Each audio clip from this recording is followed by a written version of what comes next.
গোয়েন্দা পুলিশের হেফাজত থেকে মুক্তি পেয়েছেন কোটা সংস্কার আন্দোলনকারীদের প্ল্যাটফর্ম বৈষম্য বিরোধী ছাত্র আন্দোলনের ৬ সমন্বয়ক। নিরাপত্তা দেওয়ার কথা বলে ডিবি তাদের সপ্তাহখানেক আটকে রাখলেও তারা বলছেন তাদের সঙ্গে যা হয়েছে সেটাকে নিরাপত্তা দেওয়া বলা চলে না।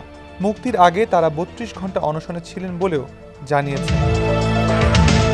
মুক্তি পেয়েই ফেসবুকে স্ট্যাটাস দেন অন্যতম সমন্বয়ক সার্জিস আলম।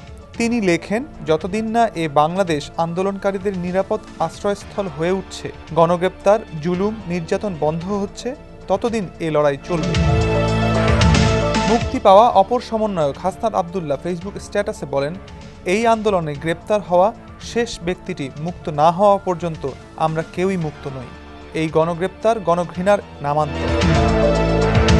গত ২৬ জুলাই ঢাকার একটি হাসপাতাল থেকে কোটা আন্দোলনের ৩ সমন্বয়ক আবু বাকের মজুমদার, আসিফ মাহমুদ ও নাহিদ ইসলামকে আইনশৃঙ্খলা রক্ষাকারী বাহিনীর পরিচয়ে তুলে আনা হয়। ২৭ জুলাই আরও ২ সমন্বয়ক সার্জিস আলম ও হাসনাত আবদুল্লাহকে হেফাজতে নেওয়া হয়।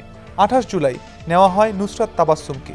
প্রথম দিকে তাদের হেফাজতে নেওয়ার কথা ডিবি স্বীকার না করলেও অনেক আলোচনা সমালোচনার পর তা স্বীকার করে। হেফাজত থেকে ছাড়া পাওয়া কয়েকজন সমন্বয়কারী জানান, ডিবি হেফাজতে প্রত্যেককে আলাদা আলাদা কক্ষে রাখা হতো। কারো সঙ্গে কাউকে কথা বলতে দিত না, এমনকি এই আন্দোলন নিয়ে কি হচ্ছে সে বিষয়েও জানতে দিত না। এ ব্যাপারে সমন্বয়ক হাসনাত আবদুল্লাহ বলেন, দিনে তাদের ভিন্ন জায়গায় রাখা হয়েছিল, শুধু কনফারেন্স ও খাওয়ার জন্য তাদের এক জায়গায় নেওয়া হলেও গত ৩২ ঘন্টা যাবৎ তারা প্রত্যেকেই অনশন করেছেন। নির্যাতন করা হয়েছিল কিনা জানতে চাইলে তিনি আরও বলেন, ব্যক্তিগতভাবে আমার সাথে আচার আচরণ বেশ ইতিবাচক হয়েছে, এটা আমি বলতে পারি না, এটাকে সিকিউরিটি নিরাপত্তা বলা চলে না। তিনি আরও বলেন, এখন সার্বিকভাবে এই বিষয়গুলো নিয়ে আমরা সবাই একসাথে কথা বলব। ছাড়া পাওয়ার পর সমন্বয়কদের এক বিবৃতিতে তারা জানান, ছাত্র নাগরিক হত্যার বিচার ও আটককৃত নিরপরাধ ব্যক্তিদের মুক্তির দাবিতে বৈষম্য বিরোধী ছাত্র আন্দোলনের কর্মসূচি অব্যাহত থাকবে। সারা দেশে ছাত্র নাগরিকদের প্রতি আহ্বান থাকবে, সরকারের মিথ্যা প্রোপাগান্ডা ও দমন নিপীড়নকে তোয়াক্কা না করে রাজপথে নেমে আসুন, শহীদদের রক্ত বৃথা যাবে না। বৈষম্য বিরোধী ছাত্র আন্দোলন আজ ২ আগস্ট প্রার্থনা ও ছাত্র জনতার গণমিছিল কর্মসূচি ঘোষণা করেছে।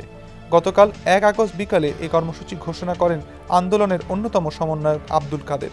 বিবৃতিতে বলা হয়, গণহত্যা ও গণগ্রেপ্তারের প্রতিবাদে শিক্ষার্থীদের ৯ দফা দাবি আদায়ের লক্ষ্যে শুক্রবার মসজিদে জুমার নামাজ শেষে দোয়া, শহীদদের কবর জিয়ারত, মন্দির গির্জাসহ সব উপাসনালয়ে প্রার্থনার আয়োজন এবং জুম্মার নামাজ শেষে ছাত্র জনতার গণমিছিল অনুষ্ঠিত হবে।